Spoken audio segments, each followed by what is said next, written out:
वस्सलातु वस्सलामु अला मन काना नबिय्युन व आदमु बैनल माइ वत्तीन व अला आलिहि व अस्हाबिहि अजमईन अम्मा बाद फ़अऊज़ु बिल्लाहि मिनश शैतानिर रजीम बिस्मिल्लाहिर रहमानिर रहीम सुम्मा लतुसअलुन्ना यौमइज़िन अनिन नईम सदक़ल्लाहुल अज़ीम व सदक़ रसूलुहुन नबियुल करीम। दरूद शरीफ पढ़ें। अल्लाहुम्मा सल्लि अला सय्यदना शफ़ीना नबीना मुहम्मदिन वसल्लम सल्लल्लाहु अलैहि वसल्लम।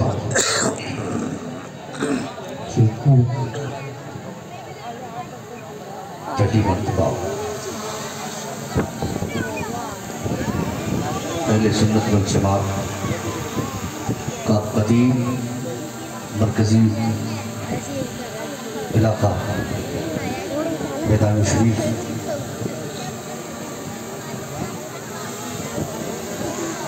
की आशिक़ हुज़ूर सरकार शरिया जनाब मोहतरम शोएब साहब ने सैयद साहब क़िबला के हुक्मनामे पर मेरा इंतखाब किया और जिस तरीके से इलाके का तारुफ मेरे सामने उन्होंने पेश किया था उससे कहीं ज़्यादा बेहतर इलाका मैंने पाया। मजमा माइक सेटिंग सारी चीज़ों के साथ साथ इस जलसे का नाज़िम भी अच्छा है। अल्हम्दुलिल्लाह जो नाज़िम साहब हैं वो नाज़िम भी हैं और नाज़िम भी हैं, नाज़िम भी हैं और वो नाज़िम भी हैं।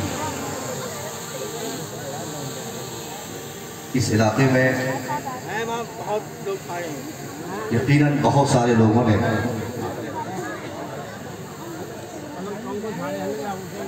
तकरीरें की हैं और आज तक तकरीरें हो रही हैं, आने वाले अय्याम में भी होंगी। हर खतीब का अपना एक मेयार है, एक अंदाज है और इनका जो मेयार है, जो अंदाज है, सब अपनी जगह। मुझे नहीं मालूम कि इस इलाके के लोगों की समात कैसी है, मगर इतना तो मालूम है कि यहाँ मसल के आला हज़रत वाले रहते हैं। इलाका चाहे जिनका हो, हुकूमत तो आला हज़रत की चलती है। पीर चाहे जिनका हो, नजरिया आला हज़रत का मानना ही पड़ता है। बाहर सूरत मैंने गायत पढ़ी है, अल्लाह फरमाता है सुम्मा लतुसअलुन्ना यौमइज़िन अनिन नईम।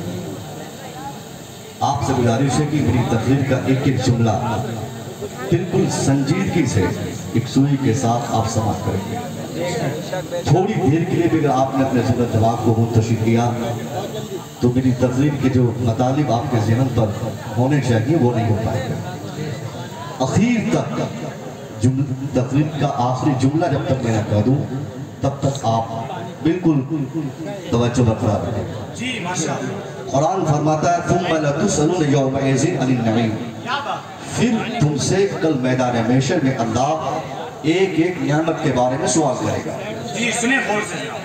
अल्लाह रब्बुल इज़्ज़त ने हम इंसानों पर जितने एहसानात फरमाए, जितनी भलाइयाँ, जितनी अच्छाइयाँ, सारी अच्छाइयाँ अल्लाह की है, सारी भलाइयाँ इसके ताल्लुक से अल्लाह फरमाता है कि मैं तेरे ऊपर जितना एहसान किया हूँ इन सारे एहसानात का हिसाब कल मैदान महशर में तुमसे करूँगा। हम शारीरिक रूप से अपने जिस्म में गौर करें, फिजिकली नाखून से बाल के आखिरी हिस्से तक हमारे शरीर का सारा पार्ट मुझे अल्लाह की हजारों भलाइयों में से एक से बढ़कर एक भलाई। आदमी अपने शरीर के किसी डिपार्टमेंट को उनकी जरूरत से इनकार नहीं कर सकता। आदमी ये नहीं कह सकता कि अल्लाह ने उंगली दिया तो नाखून क्यों दिया, हाथ दिया तो इसमें उंगली क्यों दिया, आंखें दिया तो दो क्यों नहीं दिया, हाथ दिया तो दो ही क्यों दिया, एक क्यों नहीं दिया और दो से ज्यादा क्यों नहीं दिया। हर एंगल से जब आप अल्लाह की इस सेटिंग पर गौर करेंगे तो आपको पता चलेगा एक तो अल्लाह ने उंगली दिया, ऊपर से उंगली जहां रहनी थी वहीं पर अल्लाह ने दिया। आंखें अल्लाह ने अता की, आंखों को जहां फिट होना था हमारा रब हमारी आंखों को वही फिट किया, जबान को उसकी ठीक जगह दी, आंख और नाक, कान, सर, बाल, सारी चीजों को मुनासिब जगह पर रखकर अल्लाह ने हम पर इतना बड़ा एहसान किया है कि कुरान अज़ीम फरमाता है वइन तअद्दु निअमतल्लाहि ला तुहसूहा, if you want to count the entire wealth of Allah you can not count it. अगर तुम अल्लाह की सारी नेमतों को, सारी भलाइयों को, सारे अच्छाइयों को गिनना चाहो, तेरी जिंदगी खत्म होगी मगर तुम अल्लाह की सारी नेमतों को नहीं गिन सकते। अल्लाह की कसम, इतनी नेमतें अल्लाह की है। आज हम में से बेशतर अफराद के अंदर बेशतर अफराद ने ये भूल बैठा है कि अल्लाह ने हमें क्या दिया। थोड़ी सी कमी आ जाए जिंदगी में, आदमी मुतनफ्फिर हो जाता है अपनी लाइफ से, बोलता है हमारा रब हमें क्या दिया। उसे गौर करना चाहिए उसका रब उसे क्या दिया है। आदमी काला हो तब भी उस पर अल्लाह का करोड़ों एहसान है, आदमी गरीब है तब भी उस पर अल्लाह का लाखों करोड़ों एहसान है। इतने एहसान, चाहे लंगड़ा हो, लूला हो, अंधा हो, अपाहिज हो, फेफड़ा सड़ा हुआ हो, नहीं हो, कोई इंसान अगर वो जिंदा है, सांसें लेने की अगर उनमें जुर्रत बची है तो ये अल्लाह का बड़ा एहसान उनके साथ है कि अल्लाह उसे सांसें लेने की ताकत अता फरमा। हमारे शरीफ साहब आजकल एक बीमारी चली है, किडनी फेलियर की बीमारी। किडनी जब फेल हो जाती है तो हम तुरंत हॉस्पिटल जाते हैं, डॉक्टरों से संपर्क करते हैं। डॉक्टरों का मानना है जिनकी किडनी काम करना बंद कर दे उनके जीने का रास्ता सिर्फ 1% बचता है, और वो आदमी अगर जीना चाहता है तो उसके जीने के लिए उसे वीकली 2 टाइम्स हॉस्पिटल आना होगा, 2 मरतबा एक हफ्ते में। अब हॉस्पिटल क्या करने जाएगा, उसकी किडनी से जो काम होता था अब उसी काम को वो मशीन करेगी। डॉक्टर के यहाँ वो जाएगा, उसके शरीर के सारे ब्लड उनके मशीन के जरिए एक पाइप से निकाल के मशीन में साफ करके प्यूरिफाई करके उसको फिर दूसरे नली के जरिए उसके बदन में डाला जाएगा। तब वो आदमी हफ्ते में 2 मरतबा अपने शरीर के सारे ब्लड्स को, क्योंकि किडनी का काम है साहब खून साफ करना, किडनी का काम है हमारे पाचन शक्ति को कुव्वत देना। किडनी के जो काम है वो काम जब करना बंद करता है तो डॉक्टरों का मानना है कि अगर वो इंसान जिंदा रहना चाहता है तो उनके लिए जीने का सिर्फ एक ही रास्ता है कि वो हमारे यहाँ आए, महीने में 4-5 बार, एक मरतबा कम से कम 15,000 लेके आए, फिर मैं उनका खून जो काम किडनी कर रही थी वही काम मेरी मशीन करेगी। उनका खून मैं साफ करके उनको जिंदा रहने की जो उम्मीद थी उनको मैं वापस करूंगा।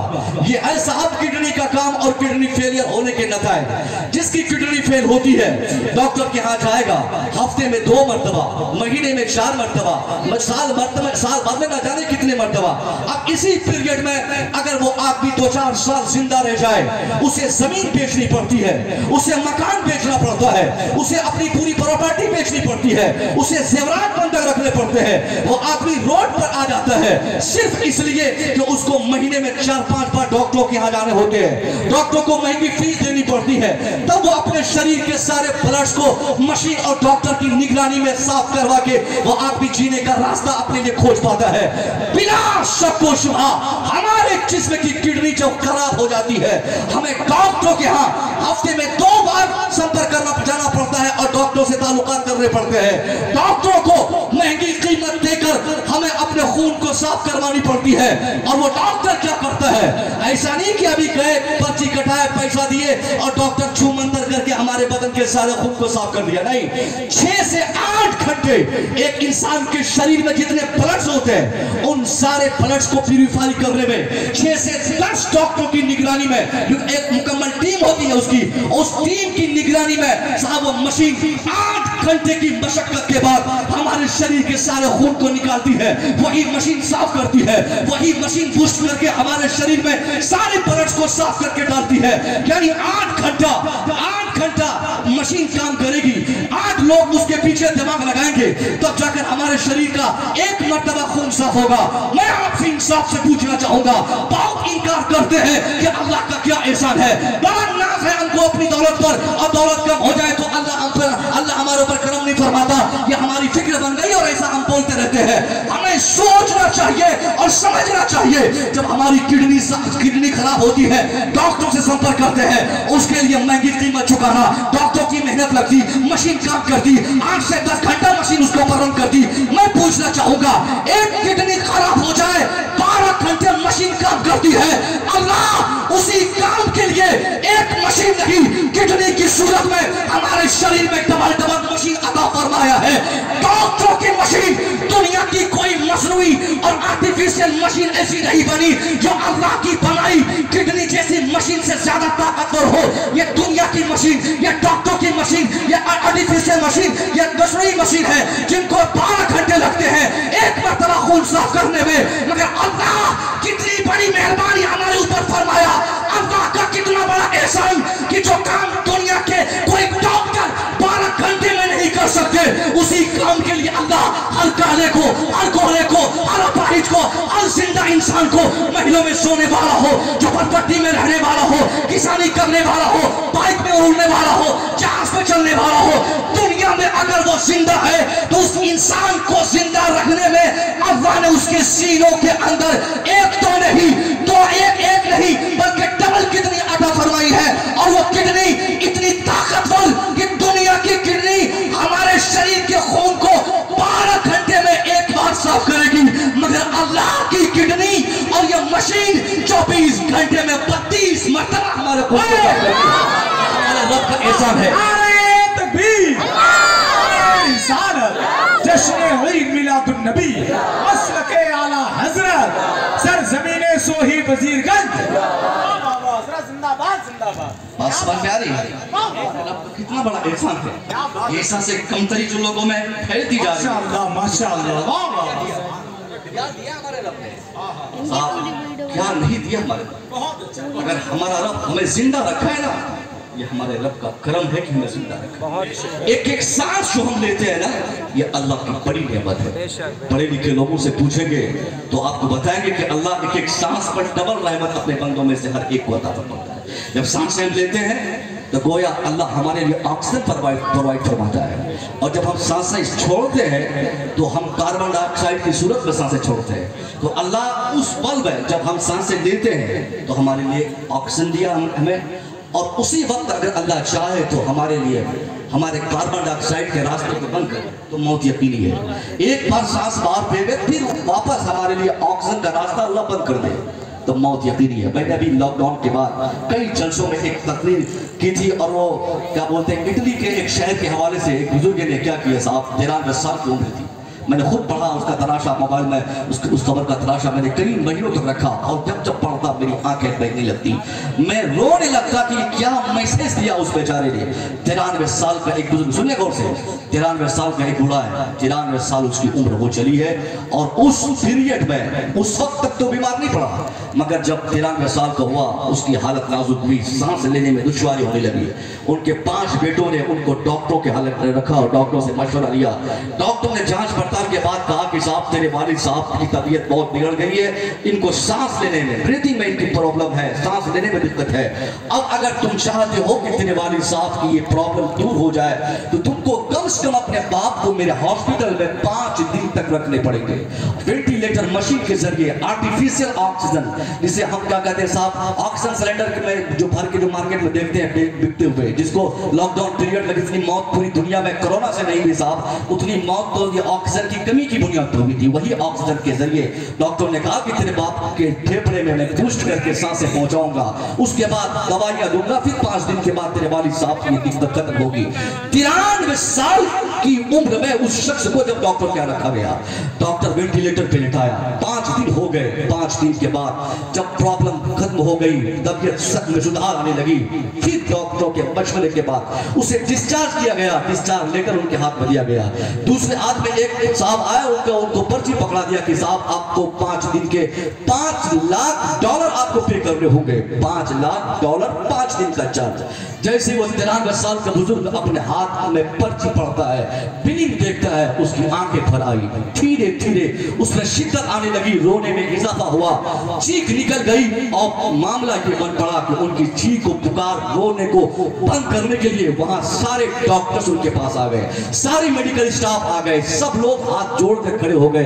कहा, डॉक्टर साहब ने कहा कि साहब आप मत रोइए, आप रोइए तो मेरे हॉस्पिटल का इमेज खराब होगा, मेरे हॉस्पिटल का नाम खराब होगा। क्यों रो रहे हैं, क्यों गिड़गिड़ा रहे हैं? सब लोग जानने की ये कोशिश करने लगे कि ये बाबा रो क्यों रहे हैं। एक साहब आया सामने, उसने समझा कि लगता है कि 5 लाख रुपया जो देना है, यही ना देने के कारण ये नाटक कर रहा है, इनको देना नहीं है इसलिए ये रो रहा है। अब उसने कहा बढ़ चढ़ के कि चलो बाबा, अगर आपको लगता है कि $5 लाख ये बहुत ज्यादा रकम है तो चलो मैं इसमें थोड़ी सी राहत देता हूँ, 2.5% आपके लिए, ये 50% माफ है, 2.5 लाख माफ है, आपको सिर्फ $2.5 लाख पे करने हैं। हेड ऑफ द डिपार्टमेंट इतनी देर में आ गया। उसने कहा कि जाओ, अगर ये पैसे की बुनियाद पे रो रहा है तो जाओ इनकी पूरी फीस माफ हो जाए, ताकि कम से कम इनके रोने की वजह से हमारे हॉस्पिटल में कोई दिक्कत और परेशानी ना हो। ये जुमला जैसे ही वो बूढ़ा 93 साल का सुनता है, उसकी आंखें भर आई, चीख निकली, डॉक्टर को मतवजा करके कहता है, डॉक्टर बाबू तूने क्या मुझे भिखारी समझा है, क्या समझ रखा है कि मेरे पास पैसे नहीं है? ए डॉक्टर बाबू सुन, मेरे पास अल्लाह ने मुझे इतनी दौलत दी है, मेरे पास इतनी दौलत है, मैं चाहूं तुम जैसे कई हजार डॉक्टरों को एक दस्तरखान पे बिठाकर कई महीने तक खिला सकता हूं, मैं चाहूं तेरे हॉस्पिटल को खरीद लूं, मैं चाहूं तेरे क्लिनिक में काम करने वाले सारे स्टाफ को कई महीने तक मुफ्त में तनख्वाह देकर मैं रख सकता हूं, मगर मैं पैसा देने की वजह से, ना देने की वजह से नहीं रो रहा हूं। डॉक्टर बाबू मेरे रोने की वजह कुछ और है, तुम नहीं समझ सकते। डॉक्टर जज्बे में आया कहता है, बाबा मुझे पागल समझे क्या, पैसा आपको देना है, पर्ची आपके हाथ में है, रो आप रहे हैं, यहाँ कोई और दूसरी वजह हमें समझ में नहीं आती। बाबा अगर आपको कोई दूसरी वजह समझ में आती हो तो आप स्पष्ट करें, बताएं, इसकी वजाहत करें कि आप क्यों रो रहे हैं। बाबा कहता है, वो 93 साल का बूढ़ा कहता है, डॉक्टर बाबू अगर सुनने का दिल तेरे कलेजे में मौजूद है तो मेरे करीब आ और अपने हॉस्पिटल के सारे स्टाफ को अपने साथ ले ले, सुन मैं क्यों रो रहा हूं। ए डॉक्टर बाबू ईमानदारी से बता कि तुमने और तेरे स्टाफ ने मुझे अपनी मशीन के जरिए कितने दिनों तक हॉस्पिटल में रखा और हिसाब से पहुंचाई? कहा 5 दिन। कहा ये 5 दिन का कितना चार्ज किया गया? कहा 5 दिन का $5 लाख चार्ज किया गया। कहा बस डॉक्टर बाबू यही तो रोने की वजह है, कोई और दूसरी वजह नहीं। मैं इसलिए रो रहा हूं क्योंकि तुम डॉक्टर हो, 5 दिन तक तेरी मशीन और तेरे ऑक्सीजन ने मुझे जिंदा रखने में मदद की है।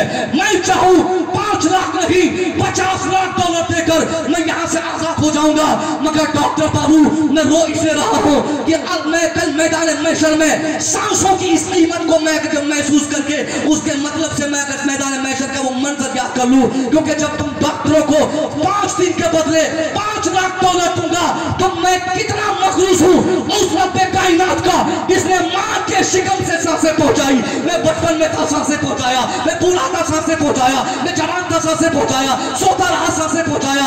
यानी जब एक डॉक्टर के मसनूई सांसों को कीमत के एतबार से भांपा जाए तो $5 लाख का 5 दिन में इंसान मखरूस होता है। तो डॉक्टर बाबू मैं 93 साल से अल्लाह की मुफ्त में दी हुई सांसों का इस्तेमाल कर रहा हूं, मैं कितना मखरूस अपने रब का हूं। मैं इसलिए रो रहा हूं कि डॉक्टर को पैसा देकर आजादी मिल जाएगी, मगर अल्लाह को मैं क्या मुंह दिखा सकता हूं।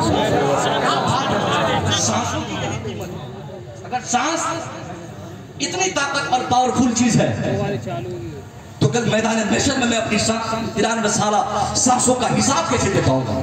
ये है अल्लाह की नेमत, इनमें से हर एक नेमत का चुन चुन के अल्लाह, कोई ऐसी नेमत नहीं होगी 5 बेटा दिया है तो 5 बेटों का हिसाब, 4 बेटी है तो 4 बेटियों का हिसाब। अल्लाह अगर दौलतमंद करोड़पति बनाया है तो करोड़ों का हिसाब, भीख मांगने वाला बनाया तो भिखारी को उसका हिसाब। यानी हिसाब से कोई साथ भागेगा नहीं, सबको अल्लाह अपनी नेमत के ताल्लुक से पूछेगा। मगर कुरान अज़ीम ने एक बड़ा दिलचस्प फार्मूला अपने एक बयान में पता चला गया कि आज तक हमारे शरीर के सारे पार्ट तुझे एक से बढ़कर एक नेमत अल्लाह ने अता की, मगर किसी एक नेमत को, इतनी बड़ी बड़ी नेमत, किडनी, आंख, दांत, हाथ, पांव, सर, किसी नेमत का तज़किरा एहसान जताते हुए अल्लाह ने ये नहीं कहा कि साहब मैंने तेरे ऊपर बड़ा एहसान किया तुझे किडनी देकर, मैंने बड़ा एहसान किया तुझे आंखें देकर, मैंने बड़ा एहसान किया तुझे सांसें देकर, मैंने बड़ा एहसान किया तुझे पांव देकर। एक मकाम आता है, ऐसा अल्लाह फरमाता है, वलक़द मन्नल्लाहु अलल मुमिनीन इज़ बअस फ़ीहिम रसूला, बेशक अल्लाह मोमिनों पर बड़ा एहसान किया। कब? किडनी देकर नहीं, हाथ पांव सर देकर नहीं, 5, 7, 10 बेटे देकर नहीं, करोड़ों की ताकत और पैसा देकर नहीं, अल्लाह ने मोमिनों पर एहसान किया उन्हीं में से एक रसूल को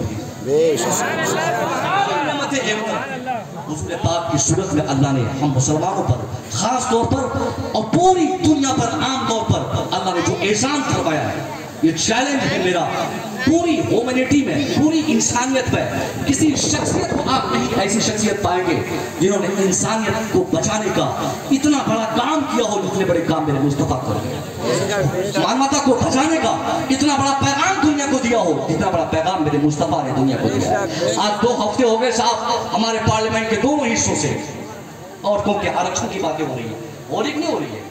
कोई कहता है कि आरक्षण मिलना चाहिए, कोई कहता है उसको नहीं मिलना चाहिए, यानी आपस में नेता बोखला उठा है। अभी G20 सम्मेलन में दुनिया के बड़े 20 ममालिक के सदस्य हमारे मुल्क में आए और बहुत मेहमान नवाजी की, किसी को खीरा खिलाया गया, किसी को गाजर पेश किया गया, किसी को हमारे बिहार की चटनी खिलाई गई और वो लिट्टी चोखा खिलाया गया साहब। यानी जो मन तो हमारे मोदी जी ने खर्च किया तकरीबन आधे देश की कमाई तो 5 साल की मेहमानों की इज्जत में, चलो उनकी बात ही मेहमानों की इज्जत होनी चाहिए, मगर ये आए क्यों थे हमारे देश में? G20 सम्मेलन का मोटो पूरी दुनिया में हर साल जहां जहां ये सम्मेलन होता है उसका मोटो मकसद ही यही होता है, इंसानियत का बचाव, इंसानियत का संरक्षण, इंसानियत को फरोग देना, आत्मीयत की हिफाजत करना, मानवता को बढ़ावा देना, औरतों को बचाना, औरतों को इज्जत देना। आज पूरी दुनिया की हुकूमत की चक्री जो घूम रही है साहब सिर्फ इस पे, औरतों को इज्जत कैसे मिलनी चाहिए, बेवाओं को सम्मान कैसे मिलना चाहिए, बेटियों को उनके हुकूक कैसे मिलने चाहिए, पूरी दुनिया की नेतागिरी और सियासत सिर्फ इन्हीं मुद्दों पर है कि हमसे औरतें बचनी चाहिए। चाहे वो हमारे योगी जी हो, चाहे वो मोदी जी हो, चाहे वो शाह जी हो, चाहे वो किसी राज्य का मुख्यमंत्री हो, उनको भी बात समझ में आ गई है साहब ये कुर्सी अगर बचानी है तो औरतों की इज्जत की बातें तो करनी पड़ेगी।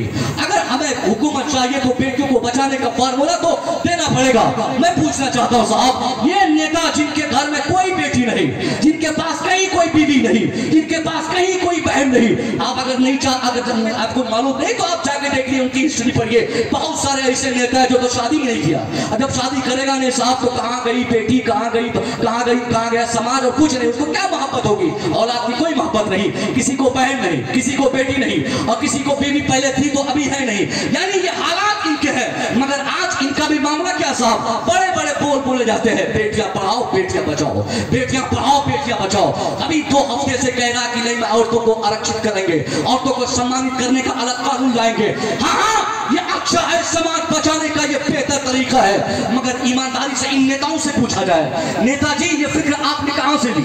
नेताजी आपको इसकी बात किसने बताई कि औरतों को इज्जत मिलनी चाहिए, औरतों को सम्मानित होना चाहिए, औरतों को इज्जत के मेंबर पे बिठाना चाहिए, औरत चाहे माँ की सूरत में हो या बहन की सूरत में हो या बेटी की सूरत में हो, हर एक सूरत में उनको इज्जत मिलनी चाहिए। नेताजी दुनिया की तारीख तो हमें ये बताती है कि 1500 साल पहले इसी धरती पर औरतों के साथ वो दुर्व्यवहार किया जाता। जब बदकिस्मती से कोई खातून अपना शौहर खोती तो यही दुनिया के लोग उस बेवा खातून के जीने के तमाम रास्ते बंद कर देते, उनको संसार करके उनकी जिंदगी की उम्मीद उनसे छीन लेते, मजमे आम के सामने उनको पत्थरों से मार दिया जाता, इनको बेवा खातून को। और बेटी की पैदाइश के बाद 40 दिन तक एटलीस्ट एक बाप अपने घर से जाता नहीं, उसको यकीन होता इस बात पर कि मैं घर से बाहर जाऊंगा, दुनिया कहेगी ये मनहूस आदमी है, इसके घर में बेटी पैदा हुई है, ये कैसा शरीर इंसान है, किसी बेटी का बाप बन गया। 1500 साल पहले की तारीख तो हमें ये बताती है, माओ को लोगों ने मेलों में बेचा था, बेटियों को जिंदा तरगोर किया था, माँ के साथ दुर्व्यवहार, बेटी के साथ दुर्व्यवहार, बीवी के साथ गलत हरकत जो दुनिया के अफराद किए हो, आज उसी धरती पर औरतों की इज्जत की बातें हो रही है, बेटियों को सम्मानित करने का फार्मूला बताया जा रहा है। आखिर ये फार्मूला दुनिया को दिया किसने?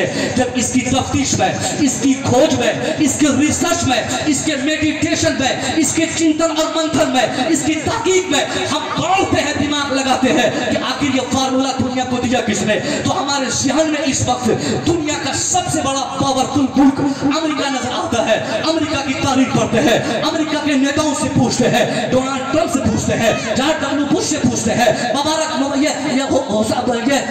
से पूछते हैं, बराक हुसैन ओबामा से पूछते हैं, इन सारे नेताओं के अलावा जितने बड़े बड़े साइंटिस्ट वहां से गुजरे, चाहे वो आइंस्टाइन हो, चाहे वो ऑक्लीदस हो, चाहे वो कोई भी हो, हर एक साइंटिस्ट से पूछते हैं कि जनाबे वाला औरतों को बचाने का फार्मूला, बेटियों को सम्मानित करने का फार्मूला क्या आपने दुनिया को दिया है?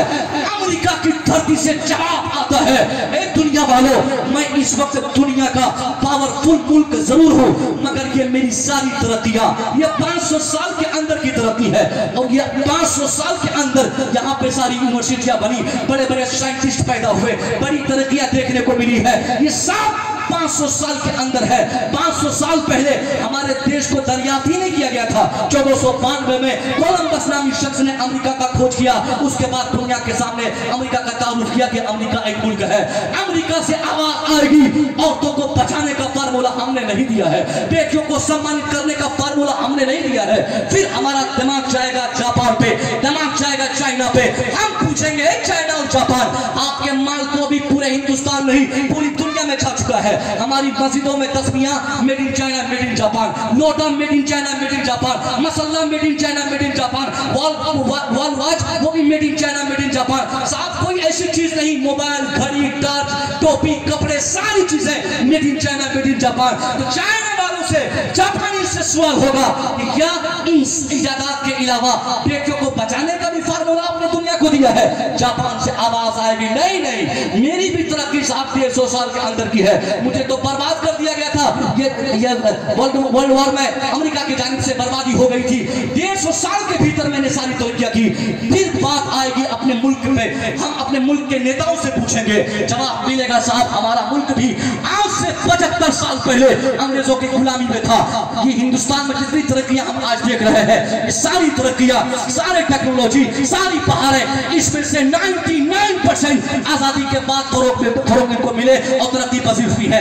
आजादी से पहले इतनी यूनिवर्सिटियां हमारे मुल्क में नहीं थी जितनी आज है। पता चलता है ये दुनिया में जितनी बहारें देखने को मिल रही है, चाहे अमेरिका हो, रूस हो, चाइना हो, जापान हो, हिंदुस्तान हो, चाहे वो आइंस्टाइन हो, चाहे वो निकोलस हो, चाहे वो ऑक्लिटस हो, कोई साइंटिस्ट हो, सबकी बहारें यही 500 साल के अंदर की है।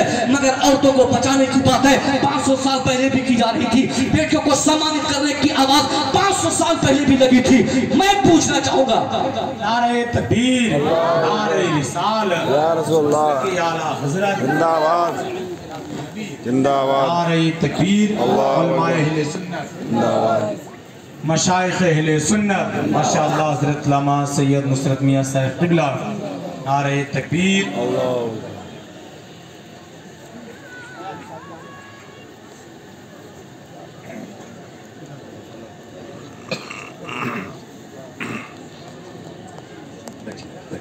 माशाअल्लाह,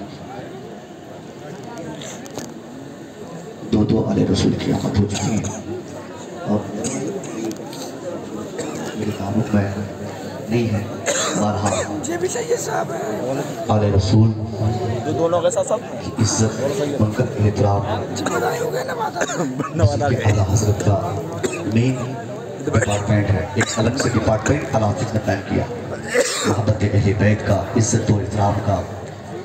आला हजरत ने प्रैक्टिकली अपनी लाइफ में कई मर्तबा आपने ऐसा कर दिखाया है जिससे यह स्पष्ट होता है कि आला हजरत ने न सिर्फ 1000 किताबें लिखकर कौम मुस्लिम पर, खासतौर पर सुन्नियों पर 1000 से ज़ायद किताबों के सहारे से इन पर एहसान किया, बल्कि आला हजरत ने ऐसे ज़माने में सैयदजादे के कई सालों से एहतराम करके दुनिया को ये साबित आपने फरमाया कि लोगों 1000 किताबों का मुसन्निफ होना बड़ा आसान काम है। बड़ी बड़ी किताबें लिखकर कौम पर छोड़ देना ये भी आसान काम है, मगर आले रसूल बनना ये बहुत मुश्किल काम है। एक आदमी मुसन्निफ बनता अपनी मर्जी से, मगर आले रसूल के घराने में पैदाइश अल्लाह की मर्जी से होता है, अपने रसूल के घर में पैदा होता है। आला हज़रत ने यही एतबार से ये पैगाम दिया।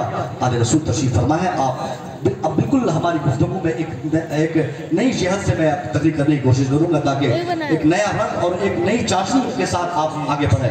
मैं कह रहा था कि साहब हमारी ताकीद आगे बढ़ेगी, पूरी दुनिया में हमें कोई ऐसी शख्सियत नजर नहीं आएगी जिस शख्सियत ने कभी ऐसा पैगाम दिया हो। एक ही शख्सियत इस 1500 साल की तारीख इंसानियत में हमें नजर आती है, जिस शख्सियत की जिंदगी जब हम मुताला करते हैं, 63 साल जिंदगी में जिस मुस्तफ़ा करीम ने अपनी 23 साल जिंदगी में दुनिया में नमाज का फार्मूला राइज फरमाया, हज्जो ज़कातो खैरातो दीगर इबादत की बातें आपने फरमाई, उसी मुस्तफ़ा ने औरतों को सम्मानित करने का, बेटी वालों को इज्जत देने का जो फार्मूला मुस्तफ़ा करीम ने दुनिया के सामने रखा है, वो फार्मूला कौन सा है? इस्लाम के पैगंबर ने फरमाया, मन आला सलास बना व अतबहुन्ना व जवज़हुन्ना व अहसना इलैहिन्ना फलहुल जन्ना। सरकार फरमाते हैं और मुस्तफ़ा करीम के फरमान का गोया तेवर ये कह रहा है, ए दुनिया वालों, बेटी वालों को सम्मानित करने के लिए अगर कोई नेता लैपटॉप बांट दे तो ये उनकी मेहरबानी है, कहीं अगर साइकिल की रकम दे दी जाए तो ये उनकी मेहरबानी, कहीं अगर घर और कॉलोनी का पैसा दे दिया जाए तो ये उनका नसीबा। मगर सरकार दो आलम ने जो फरमान जारी फरमाया है, आप कहते हैं कि ताकि दुनिया में हमेशा औरतों और बेटियों की इज्जत की बातें होती रहे, नबी ने फरमाया जिस किसी शख्स ने एटलीस्ट 3 बेटियों को पाला, मन आला सलास बना, anyone who has at least 3 daughters, वो शख्स जिनके पास कम से कम 3 बेटियां हो, 3 बेटियों को पालने वाला या 3 बहनों की परवरिश करने वाला, जिसने 3 बहनों की परवरिश की, 3 बेटियों को पाला, पाल के शादी दिलाई, उसके बाद उनके साथ अच्छा व्यवहार हमेशा करता रहा, मुस्तफा करीम फरमाते हैं फलहुल जन्ना। तो ऐसे अभिभावक को, ऐसे बेटियों के बाप को, ऐसे बहनों के भाइयों को लैपटॉप और कन्यादान की राशि नहीं दी जाएगी, फलहुल जन्ना। तो ऐसे अभिभावक को जन्नत का इनाम दिया जाएगा। सारी भलाई एक तरफ, मेरे मुस्तफा की सूरत में अल्लाह ने जो हम पर भलाई फरमाई है, ये सबसे बड़ी भलाई है। और अल्लाह के रसूल ने क्या फरमाया कि दुनिया में बेटी वालों को एक बात जो भी बेटी वालों को हुकूमत जो भी दे दे, सारी भलाइयां एक तरफ, मगर अल्लाह ने जन्नत देने का बाद, अल्लाह के नबी ने जन्नत देने की बात फरमाई है कि अल्लाह हमारा उससे जन्नत अता फरमाएगा जो कम से कम 3 बेटियों का बाप बना होगा, उसके साथ अच्छा व्यवहार करता रहो। हम इस पूरी दुनिया की जब तारीख पढ़ते साहब, वो भयावह तारीख हमें दिखाई देती है।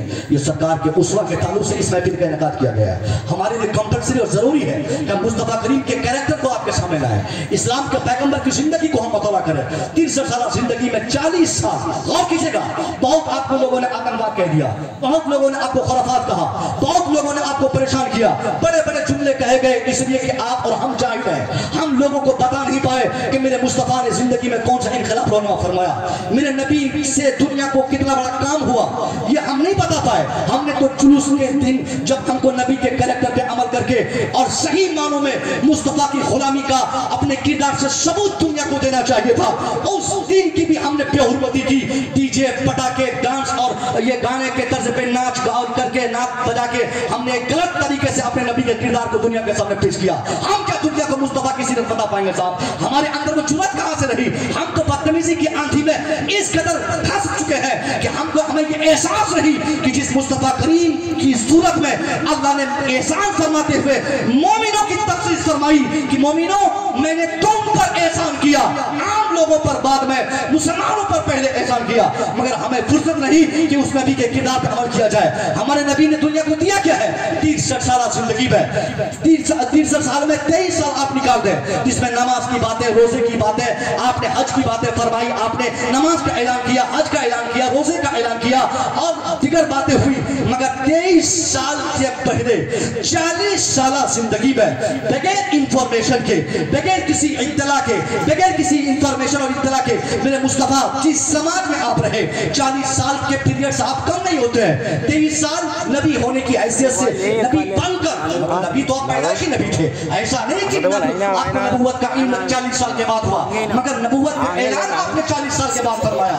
नबी की हैसियत से आपने तबलीग 40 साल, ये 23 साल आप फरमाई, मगर इंसानी एतबार से जो आपकी तबलीग हुई वो 23 साल और 10-15 साल नहीं, बल्कि 40 साल तक मेरे मुस्तफा ने इस धरती पर इंसानियत का पैगाम दुनिया को दिया, इंसान बनने का फॉर्मूला आपने दुनिया के सामने रखा, एक आदमी को ये एहसास दिलाया आदमी का व्यवहार कितना अच्छा होना होना चाहिए, एक आदमी का किरदार कितना क्लीन और नीट होना चाहिए, एक आदमी अपने समाज से कैसे मुताल्लक होना चाहिए, एक आदमी को अपने समाज से कैसे कनेक्टेड रहना चाहिए, एक आदमी को अपने रिश्तेदारों के हुकूक की किस तरह से उनका ख्याल रखना चाहिए। 40 साल में बगैर नमाज की बात किए, बगैर रोजे की बात किए, ये उन लोगों के ऊपर चेहरे पर जोरान तमाशा है जो कहता है कि इस्लाम नमाज का मजहब, रोजे का मजहब और हज और ज़कात का मजहब है। उनसे पूछिए कि नमाज की बात तो सरकार ने 40 साल के बाद फरमाई, रोजे का ऐलान तो 40 साल के बाद हुआ है, हज और ज़कात की बातें 40 साल के बाद हुई है। या आखिर 40 साल तक आपने क्या किया? ये 40 साल के पीरियड में मुस्तफा ने एक बेहतर बिजनेसमैन होने का फार्मूला दुनिया को बताया। इसी 40 साल के पीरियड में मुस्तफा ने सही इंसान बने रहने का फार्मूला दुनिया के सामने दिया। इसी 40 साल में समाज से ताल्लुकात बेहतर बनाने का फार्मूला मेरे मुस्तफा ने दिया। इस 40 साल पीरियड में मेरे नबी को कितनी तकलीफ हुई, उसके बाद जब एहसास हुआ कि अब नबूवत का ऐलान होना चाहिए, अब अल्लाह का हुक्म आ गया है, अल्लाह ने फरमाया कि नबी अब मैं एक हूं, इसका ऐलान फरमाइए, आप मेरे नबी हो, इसका ऐलान फरमाइए। मेरे मुस्तफा अपनी कौम से, अपने लोगों से, अपने समाज से ऐलान आम किए, ए दुनिया वालों, मैं तुमसे मुखातब होना चाहता हूं, कुछ कहना चाहता हूं। सारे लोग आपकी आवाज पर कुएं सफा के अगल बगल खड़े हो गए। मुस्तफा करीम खड़े होकर आपने ऐलान फरमाया, लोगों मैं 40 साल तेरे समाज में रहा, तेरे साथ तुम जैसा व्यवहार में करता रहा, यानी एक जरूरत जो इंसानी जरूरत होती मैं तमाम काम तेरे साथ किया। बकरियां मेरे मुस्तफा ने चराई, तिजारत भी आपने की, आपने शादी भी करके दुनिया को शादी करने का बेहतर तरीका बताया। ये सारी चीजें 40 साल की मेरे नबी ने दुनिया के सामने रखते हुए कहा, लोगों इस 40 साल पीरियड में तुम लोगों ने मुझे कैसा पाया? पूरी महफिल से आवाज आई, आप बहुत अच्छे हो, आप बहुत नेक हो, आप सादिकुल वादुल अमीन हो, आप जैसा वफादार इस धरती पर मैंने किसी को पाया नहीं, आप जैसा सच्चा मैंने किसी को देखा नहीं। पूरे मजमे से एक ही आवाज, पूरी महफिल से एक ही आवाज, हर जबान बोल रही है, आप सादिक हो, आप सबसे बड़े अमीन हो, आप सबसे वफादार हो। मेरे मुस्तफा ने जब देखा कि सारे लोग हमारी तरफ बोल रहे हैं, मैं नबी कहते हैं अब जब तुम लोग मान गए कि मैं नबी हूं, तो जब तुम लोग मान गए कि मैं सच्चा हूं, तो अब इस सच्चे शख्स की बात सुनो कि क्या कहना चाहता है। मैं अल्लाह का नबी हूं, अल्लाह एक है, उसी रब ने मुझे नबी बनाकर भेजा है, मैं अल्लाह का कानून इस धरती पर नाफिज करना चाहता हूं। बस इतनी सी बात मेरे नबी ने फरमाई। कलमे का आगाज किया था वही जबान है जिन्होंने अभी से चंद पहले जिन्होंने कहा था कि आप सबसे अच्छे हो, वही लोग मुस्तफा को गालियां देने लगे, मुस्तफा को बेवफा करने लगे।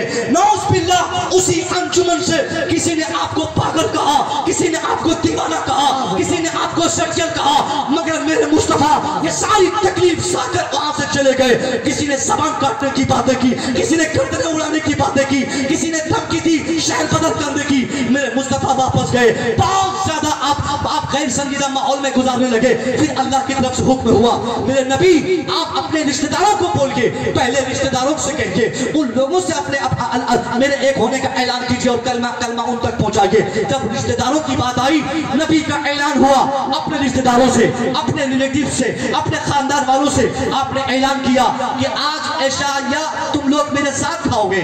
नमाज इशा के बाद, यानी जो नमाज जो खाना खाते रात का हम लोग डिनर, उसी को इशा बोलते हैं, आज रात का भोजन तुम लोग मेरे साथ करोगे। आसान लहजे में समझे, मुस्तफा ने दावत आम कर दी।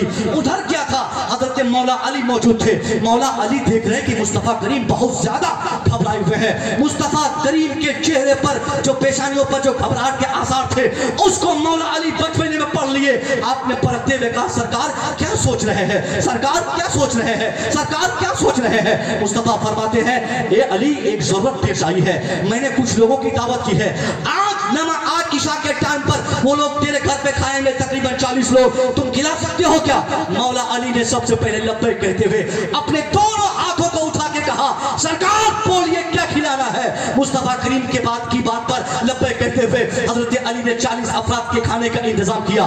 खाना खिलाने के बाद नबी फरमाते हैं, अब ए लोगों, कई मसले यहाँ पे बन रहे हैं। मुस्तफा फरमाते हैं, ए लोगों तुम लोग अब खाना खा लिए, खाने से फारिग हो गए, अब सुनो मेरी बात क्या है, मैं तुमसे क्या कहना चाहता हूँ।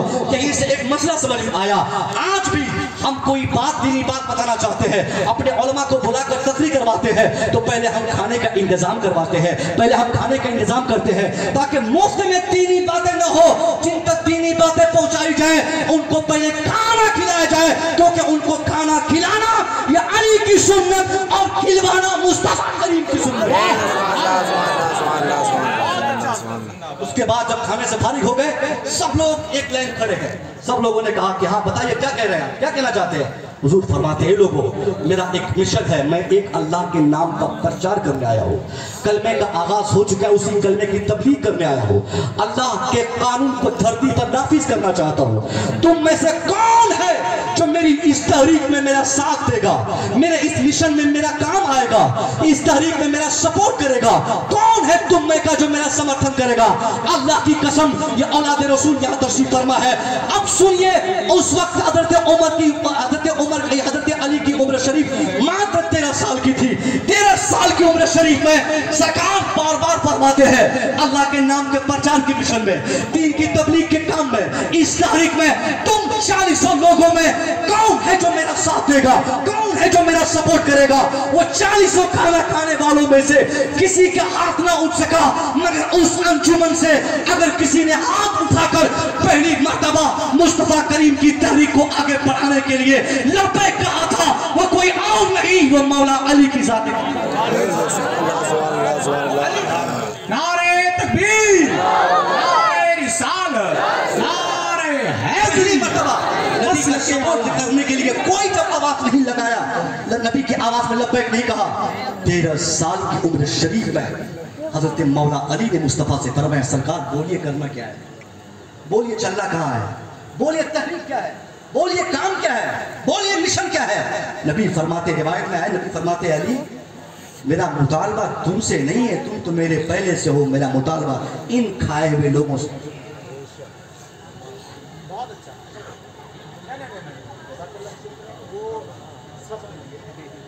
शुक्रिया शुक्रिया। सुनिए, औलाद अली के हमारे इलाके से ताल्लुक़ रखते हैं, मगर इसी इलाके में शेख साहब रहते हैं। इन्होंने फ़ोन किया कि आप हमारे बदायूं में आ रहे हैं। मैंने कहा आऊँगा, तो उसने कहा कि हर हाल में आना है, महफिल बहुत अच्छी रहती है, समाज बहुत अच्छी है। वाकई में जितने लोगों ने मुझे जो कहा था उससे ज़्यादा समाज यहाँ की अच्छी है, क्योंकि और सब जलसों में मैं देखता हूँ कि नोट सिर्फ नात पढ़ने वालों को मिलते हैं। ऐसे सिर्फ लोग सोचते हैं कि नात खा के बीवी वाले अच्छे होते हैं।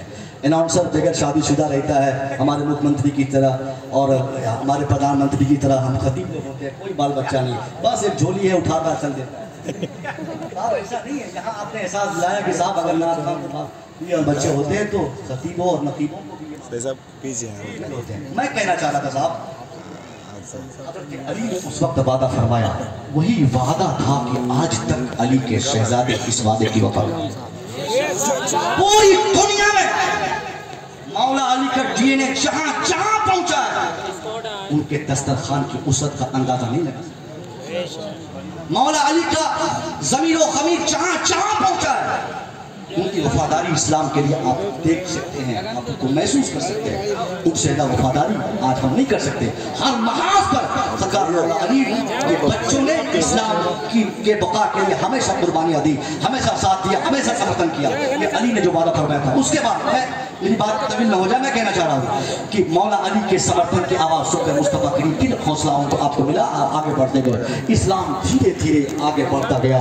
अब इस धरती से बेनमाजियों की जो कसरत हो रही थी और नमाज रोकने के लिए लोग तहरीक चलाते बैठे थे, कुछ ने कहा कि मैं मस्जिद बनने नहीं दूंगा, किसी ने कहा मैं नमाज पढ़ने नहीं दूंगा, किसी ने कहा मैं कुरान की तालीमात आगे बढ़ने नहीं दूंगा, किसी ने कहा कि मैं नबी की तहरीक आगे चलने नहीं दूंगा।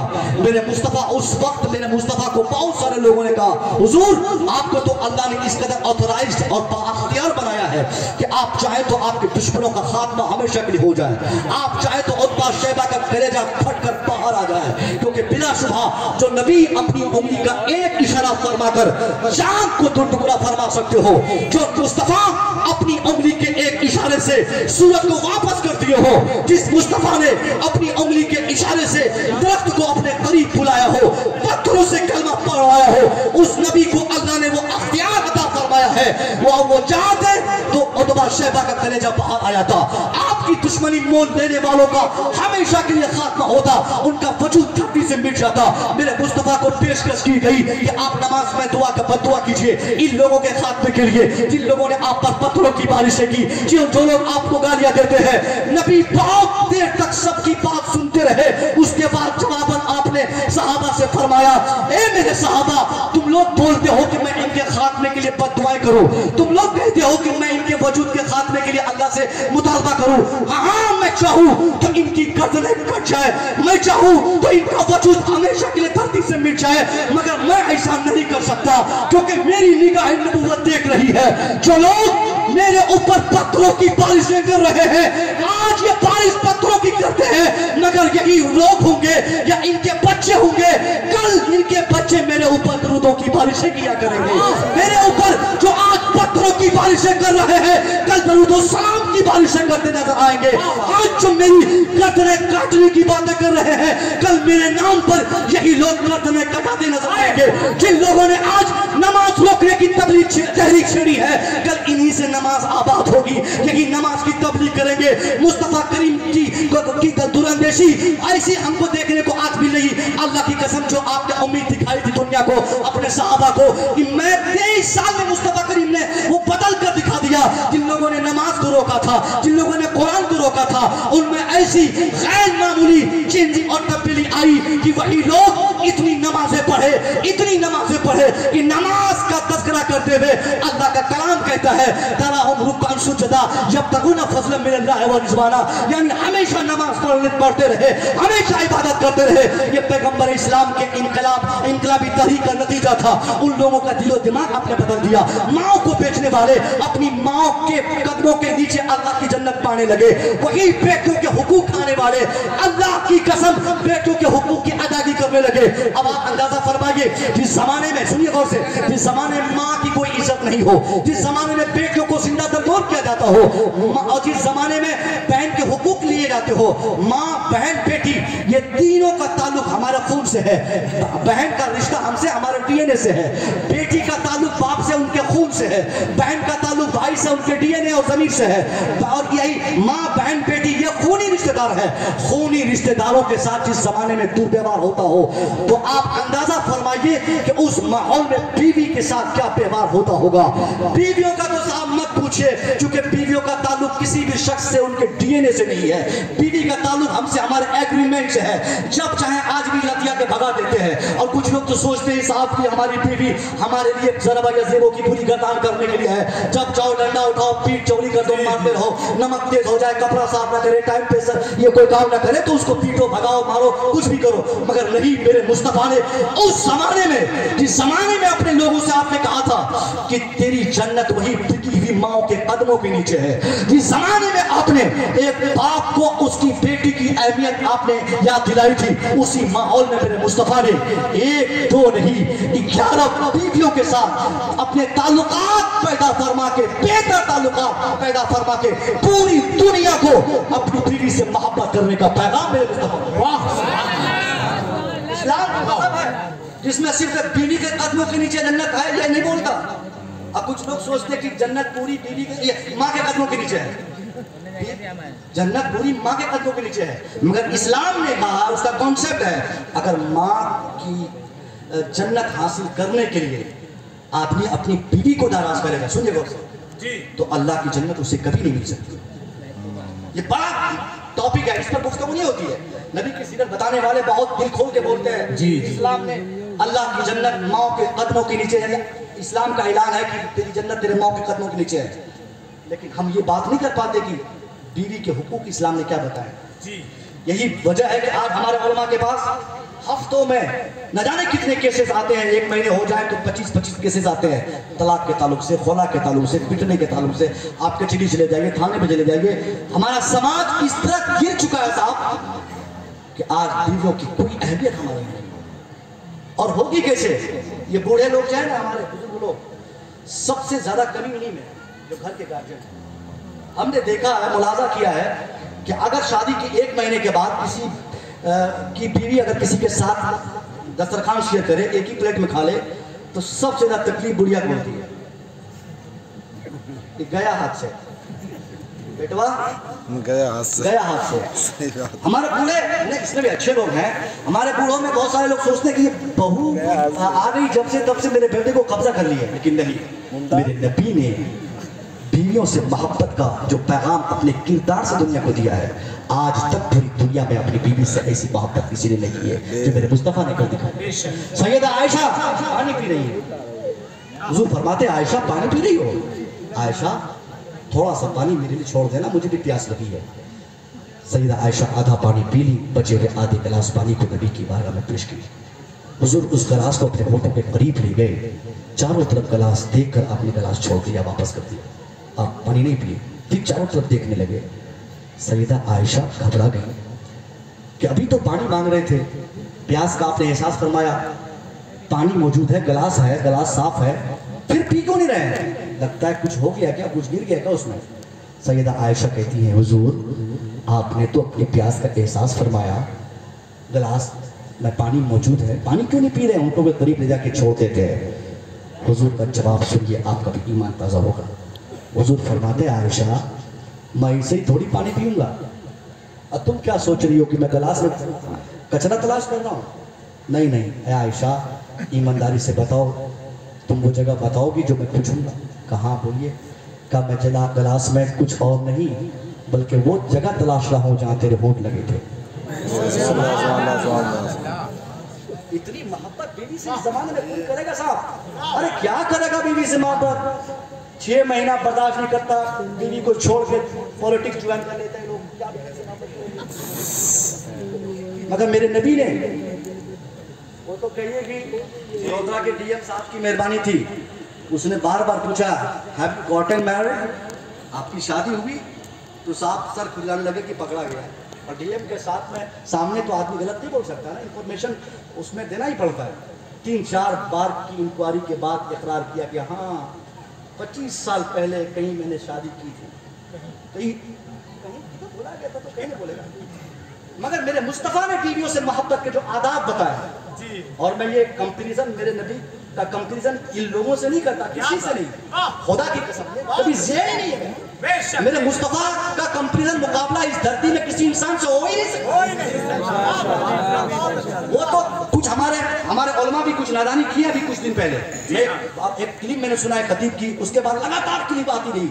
वो एक डॉक्टर है, बहुत बड़ा रिसर्चर, माइकल एच हार्ट, उनकी किताब द 100, डॉक्टर माइकल हार्ट, उस किताब को लेकर बड़ी बड़ी तकरीरें होने लगी। लोग आस्तीन चढ़ा के तकरीर के बोले देख माइकल एच हार्ट ने कितना बड़ा कमाल किया कि दुनिया भर के 100 अजीम तरीन अशखास में एक नंबर पे मेरे मुस्तफा को रखा। ये कौन सी बड़ी बात है भाई? वो शख्स है क्या? मैटर ये है, सुनने गौर से। उसने क्या किया, 33 साल तक अमेरिका का एक बहुत बड़ा मुहक्किक, बहुत बड़ा तारीखदान, हिस्ट्री राइटर और बहुत बड़ा सैयाह, बहुत बड़ा साइंटिस्ट, अपने एतबार से एक वक्त में साइंस पर, तारीख पर जिनकी मुकम्मल गिरफ्त रही हो और सैर व तफरीह करना जिनका फैशन रहा हो, 33 साल तक माइकल एच हार्ट ने पूरी दुनिया की बड़ी बड़ी लाइब्रेरियों का चक्कर लगाया और दुनिया में आज तक जितने भी बड़े और मुतहर्रिक फाल किस्म के लोग जिस मैदान के भी हो, मजहबी हो, सियासी हो, साइंसी हो, हर एतबार से अगर उनमें कोई खास क्वालिटी है तो उनकी तारीख उसने पढ़ी और पूरी दुनिया के इन अजीम तरीन अशखास की एक फहरिस्त बनाई गई जिसमें पहला नाम मेरे मुस्तफा का उसने पहला नाम रखा। अब एक तारीख का 1978 में गालिबन ऐलान हुआ, एक तारीख मुकर्रर की गई कि अपनी 23 साल तहकीक को मैं दुनिया के सामने पेश करूंगा। उस मुकर्रर करदा तारीख का ऐलान सुनने के बाद पूरी दुनिया से लोग अमेरिका के उस हॉल में पहुंचे कि मैं देखूंगा माइकल एच हार्ट क्या बोलता है, किन के नाम का ऐलान करता है, किन को पहली पोजीशन पर रखता है। माइकल एच हार्ट की तहकीक को समाप्त करने के लिए वक्त के बड़े बड़े सियासी लीडर भी पहुंचे, बड़े बड़े साइंसदान पहुंचे, बड़े बड़े मुहक्किक मुदब्बिर पहुंचे। जब उस कॉन्फ्रेंस हॉल में सब मौजूद थे, वक्त जब आया, टाइम जब आया, डांस पर अपनी तहकीक के अपने मकाले के उस दस्तावेज को लेकर जब माइकल एच हार्ट पहुंचा है, पूरी महफिल में सुकून छा गई, किसी ने बोलने की कोई जरूरत न रही, सब लोग बिल्कुल खामोश रहे ये सुनने के लिए कि अब देखें किसके नाम का ऐलान होता है। माइकल एच हार्ट ने जब अपनी 33 साल तहकीक को दुनिया के सामने पेश किया है तो कहता है, ए दुनिया वालों, ईमानदारी से मैंने ओक्लिटस से लेकर आज तक आइंस्टाइन तक मैंने दुनिया के सारे अजीम तरीन लोगों की तारीफ पढ़ी, मगर पूरी दुनिया में सबसे ज्यादा मुतासिर कुन शख्स अगर मैंने किसी एक शख्स को पाया तो वो कोई और नहीं, वो इस्लाम के पैगंबर मोहम्मद अरबी की जात है।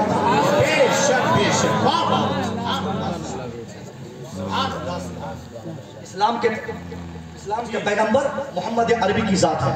अब उसने कहा तो पूरा हंगामा हो गया। ये बस इतनी सी बात है साहब, इतनी सी बात है। और हम लोगों ने मैदान में क्या किया, देखो आइंस्टाइन क्या कहता है, देखो ये ओक्लिडस क्या कहता है, देखो ये माइकल हार्ट क्या कहता है। साहब हमारी फिक्र तो ये भी है कि हमारा कुरान, हमारा इस्लाम, हमारे पैगंबर किसी किताब और शख्सियत की तारीफ के मोहताज। अरे जिनकी तारीफ खुद खुदा ने की हो, अब दुनिया में कौन सी ऐसी जबान है जो कम हक हो उसकी तारीफ। ये चतुर्वेदी लोग भी हमारे समाज में हर दोस्त तीसरी रात को हम देखते हैं एक नए चतुर्वेदी से मुलाकात होती है। इन सारे चतुर्वेदियों से मैंने जलसे में कहा था साहब माफ कीजिएगा, इस जमाने में अगर तबलीग करने के लिए वेद जानना जरूरी होता तो ये 900 साल जिंदगी में सबसे बड़ा वेद जानने वाले मेरे गरीब नवाज होते। वो हाफिज़े यजुर्वेद होते, वो शाम वेद के हाफिज होते। अगर वेद पढ़ने से सामने वाले को हम मुतासिर कर देंगे तो गरीब नवाज पहले याद करते ना उसको, तबलीग के लिए उनको याद करना पड़ता।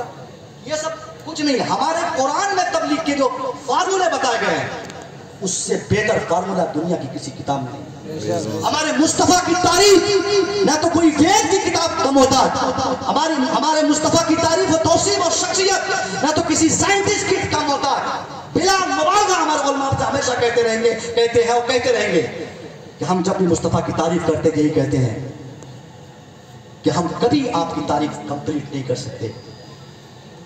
शेख सादी ने कहा था कि बसपत सादी ना तमाम, कोई भी शायद जब आपकी तारीफ करने पे आता है तारीफ करते करते अपना कलम तोड़ के ये कहता है कि आपको रब ने ऐसी शख्सियत अता फरमाई, ऐसा बनाया कि हमारे लोगों के कलम में वो जुर्रत नहीं जो कंप्लीट आती कुव्वतों को मैं बता सकूं, तारीफात कर सकूं। बहरहाल मैं मुकाबला नहीं करता कि ये आइंस्टाइन को ये किया वो किया, इसको पहले नंबर पर रखा। गलती कहाँ हुई वो सुनिए गौर से। मैं क्यों इनकी क्रिटिसाइज करता हूँ और क्यों मैं जलसों से अपने उलमा से हर जगह बोलता हूँ कि किसी भी साइंटिस्ट या किसी भी वेद के जुमले से हम मुस्तफ़ा और इस्लाम की तारीफ बताने की कोशिश न करें, कभी भी नहीं। इससे हमारी छवि खराब होती है। हमें क्या कमी है साहब, हम दूसरों की किताबों का सहारा लेंगे। उस बंदे ने गलती क्या की है, मेरे नबी को एक नंबर पे रखा, अच्छा है, अच्छी बात है, अच्छा काम है ना। एक नंबर पे मुस्तफा को रखा, ये अच्छा काम है, अच्छी बात है। मगर नहीं, उसने उन्हें ये कहनी चाहिए थी कि दुनिया वालों मैंने 33 साल तक तहकीक की, इस्लाम के पैगंबर मोहम्मद अरबी से बेहतर मैंने दुनिया में किसी को नहीं पाया। उसने तो गलती क्या एक नंबर पे रखा। और जाहिर है साहब जो एक नंबर पे होता है उसके बाद 2 नंबर होता है, तो 2 नंबर में वो सारी क्वालिटीज होती हैं जो 1 नंबर में होती है, थोड़ी सी कमी रहती है। ये फलसफा और साइंस की बात है।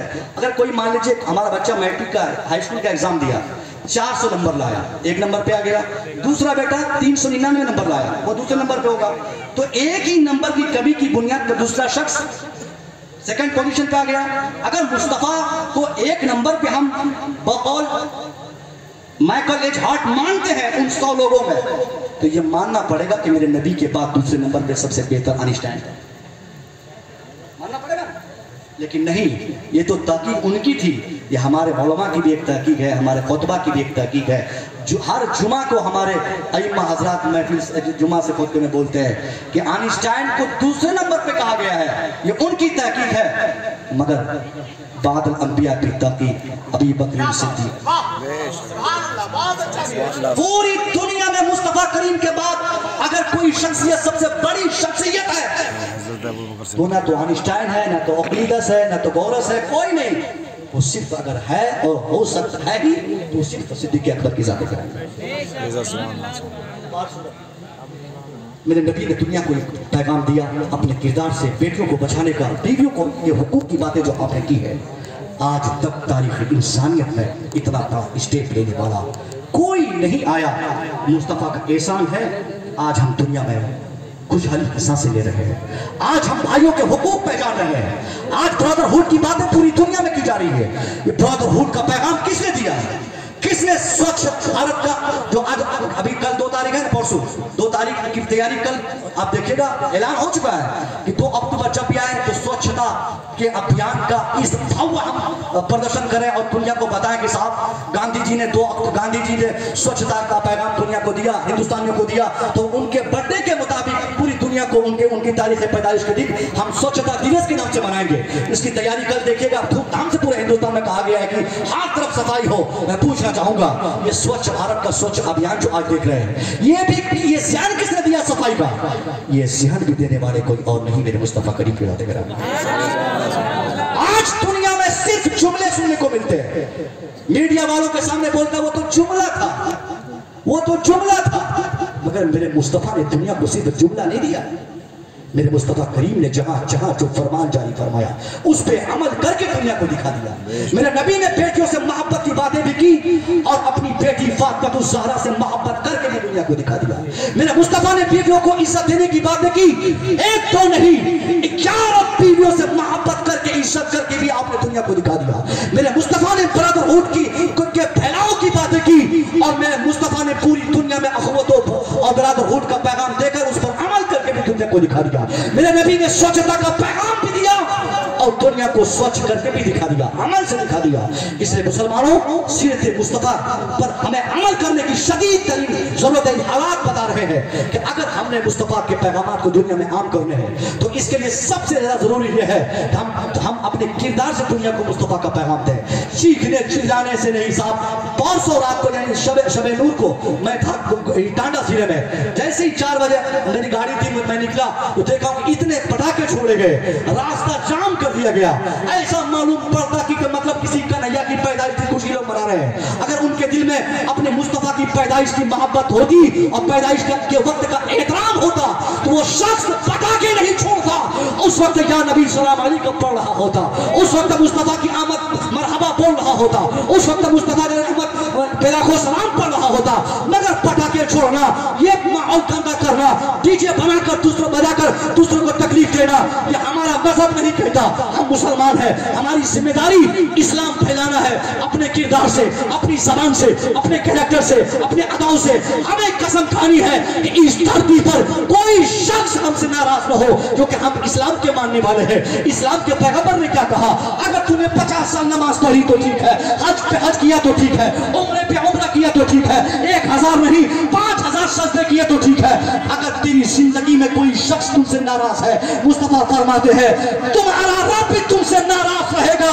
जो शख्स किसी मोमिन को नाराज करके मर जाए वो जान दे कि वो सब कुछ होके मर सकता है मगर मुसलमान होके नहीं मर सकता। और हमने कितनी तकलीफें दी, कितनी तकलीफें दी साहब अपने भाइयों को। एक जमाना था जब शेख पठान सैयद जुलाव की बातें करके हम लड़ते थे, यूपी बिहारी बंगाली गुजराती बोल के लड़ते थे। मगर आज लड़ाई हमारी इतनी दराज हो चुकी है कि अगर हमारा पीर अलग है तो वो हमारा दुश्मन है। मैं ये जुर्रत कर रहा हूँ, अल्हम्दुलिल्लाह मेरे पीर का भी कोई जवाब नहीं है। मेरा पीर सरकार आली शरिया। सुभान अल्लाह, सुभान अल्लाह। आप देखें इल्म के एतबार से पाए तो आप अपने जमाने में सबसे बड़े आलिम। तकवा देखना चाहें तो आपके जमाने में आपसे बढ़कर तकवा किसी में हमने देखा ही नहीं। और ये सूफी रजा इसलिए कह रहा है, ये मैं हदीस नेमत के तौर पे बोल रहा हूँ। 2019 तक मेरी शख्सियत को मेरे गांव में सही से लोग नहीं पहचाने। 19 तक लॉकडाउन के बाद, लॉकडाउन से पहले ही मेरा सिलेक्शन PhD में हो गया। 1 साल गुजरने के बाद जब यूनिवर्सिटी में PhD के टॉपिक की बात हुई तो सबसे पहले मेरे दिमाग ने फैसला किया कि यार जब तहकीक ही करनी है तो क्यों मैं गालिब मीर मोमिन पे तहकीक करूंगा। अगर अल्लाह चाहेगा तो जरूर सरकार ताजुल शरिया के नाम पे तहकीक हो जाएगी। मैंने एक छोटी सी पर्ची में अपने प्रोफेसर साहब को नाम लिख के दिया। 15 दिन की मेहनत करने के बाद, बहुत इधर उधर करने के बाद अल्हम्दुलिल्लाह सरकार ताजुल शरिया पर PhD की इजाजत मुझे 2019 में मिल गई। पहली PhD पूरी दुनिया में सरकार ताजुल शरिया के अदबी खिदमत पर, आपकी अदबी खिदमत पर। मेरा टॉपिक है उर्दू ज़बान और अदब के फ़रोग में मौलाना अख्तर रजा अजहरी का किरदार। चूंकि वहाँ ताजुल शरिया लोग नहीं समझते तो मौलाना लिखना पड़ता है, तो ये मेरा टॉपिक है। अल्हम्दुलिल्लाह मैं अपने पीर से बेपनाह मोहब्बत करता हूँ, मगर मेरा ज़हन कभी ये नहीं कहता कि सिर्फ मेरा ही पीर हक है। अगर वो क्वालिटी दूसरे के पीरों में भी है तो कम से कम साहब उनकी भी इज्जत की गुंजाइश हम अपने दिलों में रखें। आप बरकाती हैं, अच्छी बात है, इसका मतलब ये नहीं कि आप अशरफी को समझेंगे ही नहीं। आप रस्मी हैं, अच्छी बात है, इसका मतलब ये नहीं कि बरकाती आपके नजदीक चेमानदार है। साहब जितने सलासिल हैं, सबसे बड़ी चीज इस जमाने में अगर चेक करनी हो, मुरीद कोई किसी का हो, दामन आला हजरत का अगर उसके हाथ में है वो काबिल एहतराम है। नारे तकबीर, नारे रिसालत, जश्न ईद मिलादुन नबी, मसलके आला हजरत, वाह वाह वाह, जिंदाबाद जिंदाबाद। बहुत अच्छा,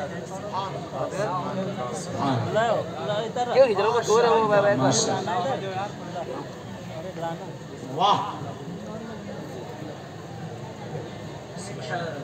अल्हम्दुलिल्लाह। हमें मसले के आला हज़रत चेक करें, वो मेयार हो इस जमाने में, सेंटर पॉइंट वो समझ में आने चाहिए किरदार से। वो नहीं समझ में आ रहा तो किसी का ताल्लुक कितने बड़े खानदान की बात कर रहे हो, कोई 500 साल कोई 1100 साल की बात कर रहे हो। अगर इस जमाने में सुन्नियत देखनी हो तो मसले के आला हज़रत के तनाजुर में ही सुन्नियत तलाश करें। अलग टॉपिक है, इंशाल्लाह कभी गुफ्तगू होगी तो मैं बोलूंगा, मगर मैं सबसे ज्यादा जो बोलना चाह रहा हूँ, सबसे बड़ी बात वो आप जैसे मुसलमान भाइयों से, मुसलमान भाइयों आप अगर मुसलमान हो तो आपके किरदार से मुसलमान समझ में आना चाहिए। आपके समाज में किसी भी, चाहे वो नॉन मुस्लिम हो मुस्लिम हो, किसी को भी अगर आपने तकलीफ दे दिया है तो इससे बड़ा गलत काम आप कोई दूसरा नहीं कर सकते। आपसे दुनिया के दूसरे लोग क्या तवक्को करेंगे? हिंदू मुस्लिम भाई, हिंदू भाई क्या करेंगे? हिंदू भाइयों को कुरान पढ़ना नहीं आता, अरबी पढ़ना नहीं जानते, और भला क्यों पढ़ेंगे भाई वो अरबी? क्यों पढ़ेंगे कुरान? वो अपनी किताब नहीं पढ़ते तो हमारी क्यों पढ़ेंगे? अगर हम अपने हिंदू भाइयों को अपने समाज में उनको इस्लाम बताना चाहते हैं तो हमको प्रैक्टिकली मुसलमान बनना पड़ेगा। बुखारी पढ़ने की जरूरत नहीं, बुखारी बनने की जरूरत है। कुरान पढ़कर सुनाने की जरूरत नहीं, कुरान पाक की एक एक आयत पर अमल करके दूसरे भाइयों को दिखाने की जरूरत है, ताकि वो भी यह महसूस कर सके कि जब मेरे गांव का खालिद बकर सैद जो मुसलमान है, इनका किरदार इतना अच्छा है तो जिस मुस्तफा की बातें करता है उस मुस्तफा का किरदार कितना अच्छा होगा। ये है मुसलमान होने का मतलब। आपसे आपका गांव साफ रहे, आपसे आपके दूसरे हिंदू भाई भी खुश रहे। सरकार गरीब नवाज ने 90 लाख लोगों को उनकी वजह से ईमान की दौलत मिली। गरीब नवाज ने क्या किया था? 90 लाख लोग गरीब नवाज की बात मानकर आपको देखकर ईमान लाए थे।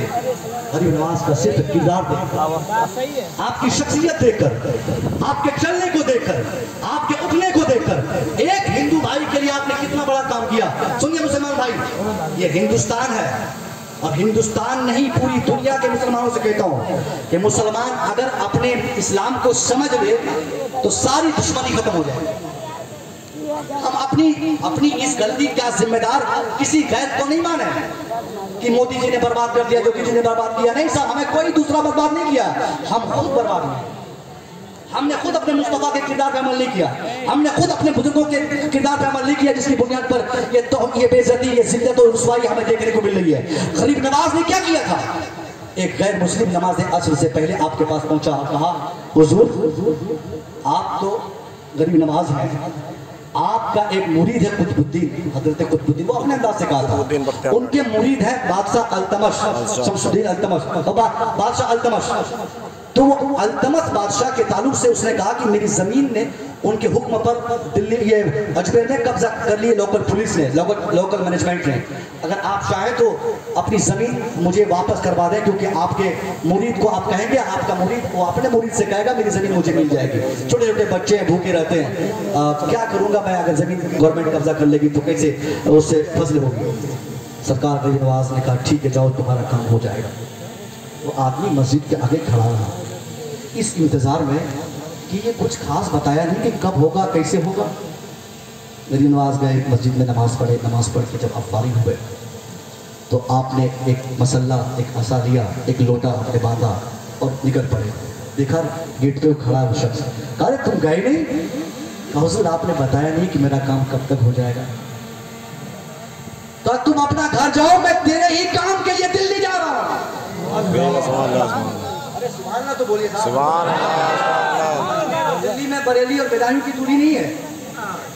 हाँ अजमेर और दिल्ली की दूरी तकरीबन 400 किलोमीटर दूर की दूरी है। और इस जमाने में तो तरह तरह के वसाइल और जराए हैं, आदमी तुरंत चला जाता है। कल रात में रांची में था, दिया हूँ, कल मैं भागलपुर में रहूँगा, तो आदमी कहीं से कहीं चला जाता है। मगर हरमास का वो जमाना पथरीला रास्ता, कटीला रास्ता होता था। आपने कहा कि जाओ मैं तेरे काम से दिल्ली आ रहा हूँ। आप वो शख्स गैर मुस्लिम भाई वो सुन के घबरा गया कि ऐसा कैसे होगा यार, मेरे काम के लिए दिल्ली जाना हमें समझ में नहीं आया।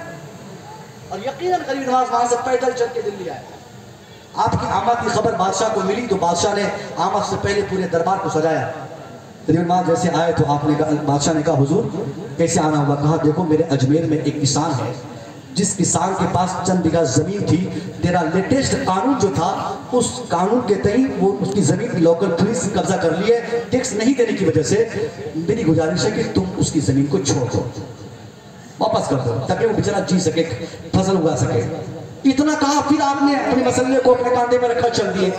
मुरीदों ने कहा, मानने वालों ने कहा, इज्जतमंदों ने कहा, बादशाह ने कहा, पूरे दरबार का अफराद ने कहा हुजूर थोड़ी देर आप रुक जाते, खिदमत का मौका देते।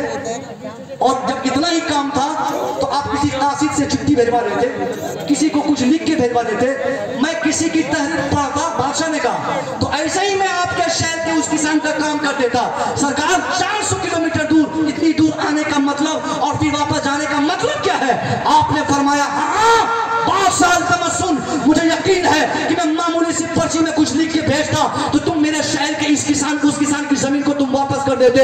मगर मुझे किसान की सिर्फ जमीन वापस नहीं दिलवानी है, उस किसान के दिल में मोहब्बत के चिराग भी जलाना है। नारे तकबीर, नारे रिसालत, फैज़ाने ख्वाजा गरीब नवाज, मसलके आला हजरत। ये किरदार ये खरेखर गरीब नवाज ने दिखाया। आपने अपने किरदार से बताया दुनिया को कि अगर किसी का दिल जीतना हो साहब, किसी के दिल को जीतने के लिए एक इंसान को सबसे पहले दिल को हारना पड़ता, किसी से अपनी बात मनवाने के लिए पहले उनकी चंद बातें माननी पड़ती है। पहाड़ों पे चढ़ने के लिए पहले कमर को झुकाने पड़ते हैं, तब आदमी नहीं पे छोड़ पाता है। ये सारे ऐसी बातें, ऐसे किरदार हैं जिस पर सख्ती के साथ इस वक्त हम मुसलमानों को अमल करने की जरूरत है। मगर हमने इस समाज को तबाह करने में सबसे बड़ी भूमिका निभाई। आज मुसलमानों के बच्चे सबसे ज्यादा चाहिए। बोलिए ये सच है कि नहीं है? इस्लाम के पैगंबर के उसवा के ताल्लुक से आपने महफिल रखी और सुनते हैं पैगंबर इस्लाम ने अपनी जिंदगी में क्या पैगाम दिया? इल्म के फरोग में इतना बड़ा काम जो आपने किया, दुनिया में कहीं से भी इतने बड़े काम का कोई सबूत हमें नहीं मिलता जितनी बड़ी ताकीद फरोग है इल्म के ताल्लुक से इस्लाम के पैगंबर ने अपने किरदार से दुनिया में दिखाया। जंग बदर के मौके से बड़ा मशहूर वाकया सुनाना मकसद नहीं, बस एहसास दिलाऊं आपको। दुश्मनों को पकड़ के मुसलमानों ने जेल में डाला। हुजूर से कहा गया कि साहब इनको कैसे छोड़ा जाए। मशवरा करने के बाद पता चला कि इनको छोड़ने का सिर्फ एक ही रास्ता है कि जिनके पास पैसे हो वो पैसा देकर भाग जाए, आज़ादी ले ले। आज भी है ना, पैसा देकर आदमी वकील खरीदता है, जज खरीदता है, कानून बदलता है, हुकूमत बदलता है। हुजूर से कहा गया, हुजूर ने कहा कि ठीक है जाओ, जिनके पास पैसे हैं वो लोग पैसे दें और आज़ादी पाए। मगर चंद ऐसे भी कैदी थे जिनके पास पैसे नहीं थे। खबर की गई हुजूर उनके पास पैसे नहीं है, उनका क्या होगा? सरकार ने फरमाया कि बताओ कि वो लोग पढ़े लिखे हैं? कहा हाँ पढ़े लिखे हैं। कहा पैसे नहीं है तो क्या होगा? उनके लिए दूसरा ऑप्शन ये है कि उनमें का हर एक शख्स हमारे 10 मुसलमानों को पढ़ा दे, मैं उनको छोड़ दूं। नबी ने कहा दुश्मन जब हमें मिलता है चौराहे पे मुलाकात हो जाए किसी से, साइकिल पकड़ लेते हैं, गाड़ी की चाबी छीन लेते हैं, कॉलर पकड़ लेते हैं, ये तमाचा जड़ देते हैं, मारने लगते हैं। मगर हुजूर के कब्जे में वो दुश्मन मौजूद थे। आप चाहते तो चुन चुन के हाथ तोड़वाते, पहले पाँव तोड़वाते, एजा निकलवाते, जो चाहते वो करते दुश्मनों के साथ, होता नहीं। लेकिन मेरे मुस्तफा ने ऐसा नहीं किया। मेरे मुस्तफा ने दुश्मनों के साथ इतना बेस्ट फार्मूला अपनाया कि कहा कि अगर तुम चाहते कि आज़ादी दो तुमको तो चलो तुम लोग एक हमारे 10 को पढ़ा दो, मैं ऐसे ही तुमको छोड़ दूंगा। जिस नबी ने अपनी उम्मत की तालीम के लिए इतना बड़ा काम किया हो, आज उसी मुस्तफा के मानने वाले इस धरती पर जितने अक़वाम है इस वक्त, उनमें से सबसे बड़ी जाहिल कौम क्या बोला इस वक्त हमारी तादाद जो पढ़ने लिखने के मामले में जो शरह है, जो परसेंटेज है, ये दुनिया के हर बिरादरी, हर कौम से कहाँ खो गए। देखिए एजुकेशन के हम कैसे, देखिए तालीम के हम अपने समाज के ना, अपने देश के ना, कहीं के नहीं करते। जो आदमी अपने मुल्क का होना चाहता है, अगर मेरे गैर मुस्लिम भाई यहाँ पे मेरी बात सुन रहे हैं तो उनसे भी मैं कहूँगा कि साहब आप भी अपने बच्चों को, पढ़ाई एक ऐसी ताकत है, एजुकेशन एक ऐसा पावर है, इसके बगैर ना तो आप अपने बाप के होंगे, ना अपने समाज के होंगे, ना अपने मुल्क के होंगे, यहाँ तक ना आप अपने आप के होंगे। एजुकेशन के लिए इस्लाम ने ये दुनिया को महसूस कराया कि अगर तरक्की चाहिए तो तुझे पढ़ना होगा। आज हमारे बच्चे छोटे छोटे दिल्ली, पंजाब, दोहा, कतर, ओमान के चक्कर में एक बाप अपने बच्चों की मुस्तकबिल को खराब करता है। मेरे कहने का मतलब कहने का अपने बच्चों को दिल्ली पंजाब मत भेजिए, मगर कब तक आपका बेटा दिल्ली, पंजाब, हरियाणा, दोहा, कतर, ओमान में गुलामी करेगा? आपके बेटों में अपने मुल्क में रहकर अपने मुल्क की खिदमत करने का, अपने समाज की खिदमत करने का जज्बा कब पैदा होगा? आज मुसलमानों में आपसे कहता हूं, आप बोलते हो कि हमारी तादाद 18% है, तो किस लिए 18% है? पुलाव खाने के लिए, बिरयानी खाने के लिए? अगर मजमूई तादाद हमारी 18% है तो तालीमी शरह और परसेंटेज भी तो 18% होना चाहिए। कितने आईएएस हमारे बनते हैं पूरे साल? कितने आईएएस हम अपने बच्चों को बनाते हैं? देखिए मैं इन बातों से ये मतलब नहीं कि मैं मुसलमानों को अलग से पढ़ने कह रहा हूँ, मैं मुसलमानों को एहसास दिला रहा हूँ। मुसलमान भी पढ़ेंगे तो अपने मुल्क की खिदमत करेंगे, हिंदू भी पढ़ेंगे तो अपने मुल्क की खिदमत करेंगे। मुल्क का, अपने देश का कोई व्यक्ति पढ़ेगा वो अपने मुल्क का, मुल्क की सेवा का जज्बा अपने दिल में रखेगा। मगर मैं मुसलमानों को एहसास दिलाता हूँ कि आपके बच्चों की तादाद जेलों में है, आपके बच्चों की तादाद बिरयानी की दुकान में है, आपके बच्चों की तादाद छोले की दुकान में है। नारे तकबीर, नारे रिसालत, नारे गौसियत, सके आला हजरत जश्न ईद मिलादुन नबी शहंशाह तरन्नुम असद इकबाल कलकत्तवी। देखो देखो कौन आया, शेर आया शेर, देखो देखो कौन आया, देखो देखो कौन आया, शेर आया शेर। नारे तकबीर, नारे रिसालत, मसलके आला हज़रत, मसलके आला हज़रत, सरकार की आमद, सरकार की आमद, नारे तकबीर।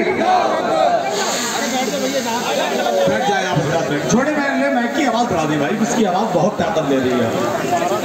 इसकी आवाज बढ़ा, छोटे वाले इसकी आवाज और उसकी भी आवाज बढ़ा दे, बहुत अंदर से आते ऊपर को आ जा रही है बोलते हुए। बैठिए बैठिए, इतनी आवाज खोल सके उतनी खोल दे। यूँ तो मसले के आला हजरत पर चलने वाले हमारे सारे उलमा शोरा हैं, मगर जिस शायर को शायर मसले के आला हजरत कहा जाता है, सुनिए, इस शायर को शायर मसीह के आला हजरत कहा जाता है। इसी शायर का नाम असद इकबाल साहब कोई मामूली शख्सियत नहीं, 30-35 सालों से तकरीबन, मैं तो ये अंदाजा भी नहीं लगा सकता कब से, मैं जब से शमाना हूँ तब से उनको इसी पर तस्वीर करना ही मुश्किल है कि कितनी उम्र हो रही है। मैं यकीनन कह सकता हूँ कि इससे बड़े, मगर अल्लाह ने नाते नबी के सदक़े में चेहरे पर वो संजीदगी, वो मदानत और वो ब्लड का सर्कुलेशन एक्स्ट्रा दिया है। ये अभी तकरीबन 50 प्लस की उम्र में भी 30 मुस्तफा की नाम इंशाल्लाह मेरे बाद इनसे करेंगे। आखिरी बात मैं कह रहा हूँ साहब, हमारे बच्चों की तादाद और तालीमी शरह में हमारा परसेंटेज, हमारा जो तादाद है तालीमी शरह उसमें कितनी गिरावट आई है। हम अपने बच्चों को पढ़ाएं। इस्लाम हमें इस एजुकेशन के डेवलप का, इनकलाब के लिए एजुकेशन की कंपल्सेशन का इस्लाम ने सबसे ज़्यादा हमें ये दावत दिया है, तलकीन की है। हम अगर मुसलमान हैं तो अपने बच्चों के बेहतर मुस्तकबिल के लिए तालीम की फिक्र करें। दिल्ली, पंजाब, दोहा, कतर बाद में हमारा बेटा जाएगा, पहले कायदे से हमारा बेटा तालीम हासिल कर ले। जब हमारा बच्चा पढ़ेगा तो यकीनन समाज में परिवर्तन लाएगा, बदलाव लाएगा, तब्दीली आएगी। और जब बच्चे बदलेंगे तो समाज बदलेगा, जब समाज बदलेगा तो हमारा मुआशरा बदलेगा, हमारा माहौल बदलेगा। मैं उम्मीद करूंगा इस अज़ीमुश्शान जलसे से मुस्तफ़ा करीम के ताल्लुक से जितनी सारी बातें की गई उनमें से सारी बातों की समझ और उन पर अमल की अल्लाह हम सबको तौफीक व रहमत फरमाए। ये ऐसी मोटी मोटी बातें थी जिस पर मुसलमानों को अमल करना बेहद जरूरी है। बगैर अमल के हम सिर्फ चीख चिल्लाकर दुनिया को अमल की और इस्लाम की दावत नहीं दे सकते। जरूरत इस वक्त पूरी दुनिया को इस्लाम के कवानीन को जानने की नहीं बल्कि मुसलमानों के किरदार को पहचानने की है। दुनिया का हर मजहब हर जमाने में अपने कानून से ज्यादा, अपने उसूल से ज्यादा, अपने रूल से ज्यादा अपने मजहब के मानने वालों के किरदार से दुनिया में पहचाना गया, अपने मजहब के मानने वालों के किरदार से मुतारफ हुआ। इस्लाम मजहब भी पूरी दुनिया का जो ये फेवरेबल मजहब बना है ये मुसलमानों के किरदार की बुनियाद पर, अपने कानून की बुनियाद पर नहीं। इसलिए हम आपसे गुजारिश करेंगे कि हम और आप सारे मुसलमान मोहब्बत और ब्रदरहुड भाईचारा का पैगाम पूरे समाज को दें। हम मोहब्बत से रहें, समाज की खिदमत करें, गंदगी समाज से दूर हो जाए, सफाई का बाज़ाब्ता इंतजाम करें, एहतमाम करें, हमारा माहौल गंदा ना हो। मगर आज देखने को साहब जहां भी गंदगी हो हम महसूस कर लेते हैं कि मुसलमानों का गांव है, मुसलमानों की आबादी है, मुसलमानों का मोहल्ला है। जहां भी आज बेहयाई हो मुसलमानों की आबादी है। हम कहां खो गए? पूरी दुनिया को साफ हया का पैगाम हमने दिया, पूरी दुनिया को सफाई का अभियान हमने बताया, पूरी दुनिया को साफ करने की बातें हमने की और आज हमारा ही माशरा गंदा, हमारा माशरा ही अतरा गंदा है। हम अपने माशरे की इस्लाह की फिक्र करें, साफ रखें, बेटी को, बहन को, भाइयों को, बच्चों को, सब छोटे को हम उसको भी देखें, उनकी एक्टिविटी चेक करें। एक तरह से बुराई हमारे समाज में ये भी है, एक बाप अपने बेटों के लिए पैसा खर्च करके IAS IPS बनाने की ख्वाहिश तो रखा है मगर अपने बेटों को सुधारने के लिए उसने कभी कोई एक मिनट वक्त नहीं दिया अपने बच्चों की तरबियत के लिए। अपनी बेटी को ले मोबाइल, बहन को ले मोबाइल, बेटे को ले मोबाइल, जहां मन तहां मेरा बेटा भागता है। अपनी मर्जी से बेटी घर से भागती है, रात के 12 बजे अपनी मर्जी से बेटा आता है, बेटी जब चाहे घर से चली जाती है। ये खराब समाज की पहचान है जहां बच्चे बाप के कंट्रोल में नहीं हो। अगर हम चाहते हैं कि हमारा माशरा बदले, बदलाव आए तो हम अपने छोटे छोटे बच्चों की एक्टिविटीज चेक करें, वो हमारी मर्जी के मुताबिक चलना सीखे, वो इस्लाम के कानून के मुताबिक जीना सीखे। अगर हमारे बच्चे अभी बचपन से ही आजादी के कहा है तो हम ये समझ लें कि आने वाला दिन हमारे बच्चों का बड़ा खतरनाक आ रहा है और बचपन से ही हमारा बच्चा सच बोलने लगे, अगर वक्त की अहमियत समझने लगे, इस्लाम के कवानीन पे अमल करे तो हम समझे कि हमारा समाज बदलेगा। मगर आज कौन बाप समझता है? बाप के सामने बेटा गांजा पीता है, बाप के सामने बेटा भांग खाता है, बाप के सामने बेटा 1 बजे रात घर से आता है, बाप के सामने और भाई के सामने बहन खराब खराब ड्रेसेस सेलेक्ट करके पहनती है। मगर मना करने की ताकत आज न तो भाई में है न तो बाप में है, किसी में ये जरूरत नहीं है। यही वजह है आज इस्लाम पर हमारा अमल नहीं, हमारे बच्चों का अमल नहीं। आने वाला वक्त होगा हमारा माशरा ऐसा तबाह होगा, ऐसा तबाह होगा। अभी चंद बच्चियां हमारे कंट्रोल से भागी है, चंद बच्चों के ईमान उनके कलेजों से छीने गए हैं। एक वक्त ऐसा आएगा हमारी बच्चों के नाम मुसलमानों की बच्चों की तरह होगा मगर उनके दिल में इस्लाम नहीं कुछ और डाल दिया जाएगा। हम और आप सब मिलकर अपने अपने बच्चों के बेहतर मुस्तकबिल के लिए उनकी खास तरबियत की फिक्र करें, उनकी एक्टिविटीज चेक करते रहें कि हमारे बच्चे जाते कहाँ हैं, आते कहाँ से हैं, बोल क्या रहे हैं, खा क्या रहे हैं, पढ़ना क्या चाहते हैं, दोस्ती किससे करते हैं, मोबाइल चला रहे हैं तो क्यों चला रहे हैं, मोबाइल में फेसबुक में कितने फ्रेंड्स हैं और कौन कौन है। और मैं तो सबसे अच्छी बात बताऊं कि आप अपने बच्चों को वक्त से पहले आप मोबाइल ही छूने न दें। ये छोटी छोटी बच्चियां जो 8 साल 10 साल की बच्चियां अभी मैट्रिकुलेशन का एग्जाम पास की नहीं, अभी हमारा बेटा इंटरमीडिएट पास किया नहीं, उसके बाप का शौक जब बेदार हुआ अपने बेटे को 50,000 का मोबाइल, बेटी को 20,000 का मोबाइल दे दिया। यही 20,000 50,000 का जो हथियार हमने अपने बच्चों के हाथ में पकड़ाया है ये हमारे बच्चों के हर तरह की तरक्कियों को रोकने के लिए सबसे बड़े ज़ामिन और जिम्मेदारी हथियार है। हम अगर अपने बच्चों की तरक्की चाहते हैं तो इस तरह के मुज़िर अशिया से अपने बच्चों को दूर रखें, कुरान और हदीस की रोशनी में अपने बच्चों को जिंदगी गुजारने का पैगाम दें, उनकी तरकीब करें। इंशाअल्लाह हम भी बदलेंगे, समाज बदलेगा, पूरा माशरा बदलेगा, सब यकीनन हमारा हिंदुस्तान बदलेगा। अस्सलाम वालेकुम।